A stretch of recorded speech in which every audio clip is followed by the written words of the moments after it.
I actually worked nights for most of my career here, and that morning I got several phone calls telling me about the plane that hit the World Trade Center, and I lived in Staten Island.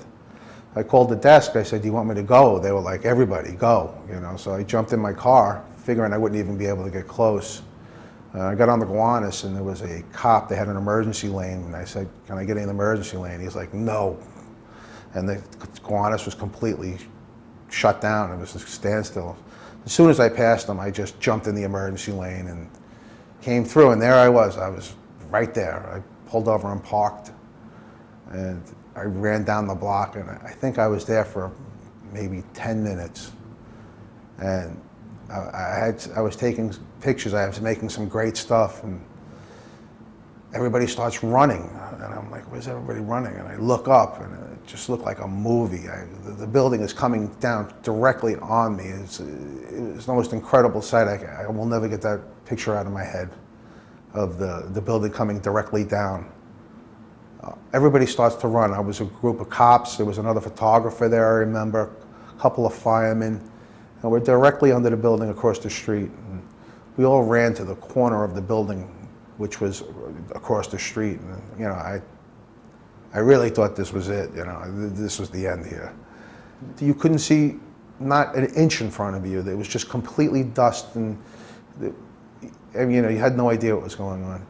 And we got inside, and I'm sitting in there, and there was a stand in there, a newsstand that they're taking orders from to hand to everybody.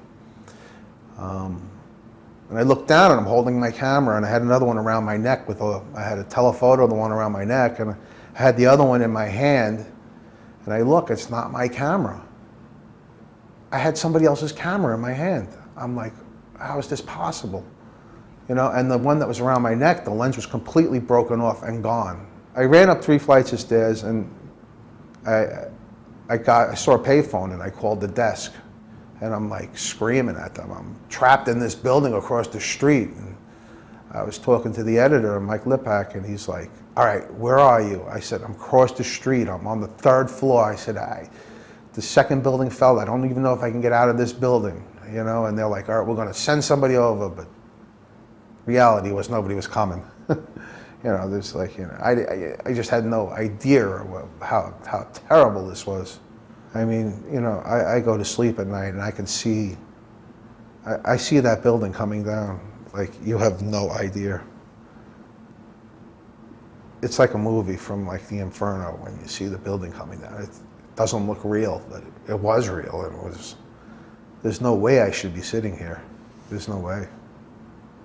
I mean, they had like, when I got back to the office, there was this box full of cameras that were just destroyed, and I gave them hand shoes and mine, and then it just went into the box. That was, I mean, these things didn't even look like cameras anymore. At the beginning, it was almost, there was no way I can come back and do this again, you know?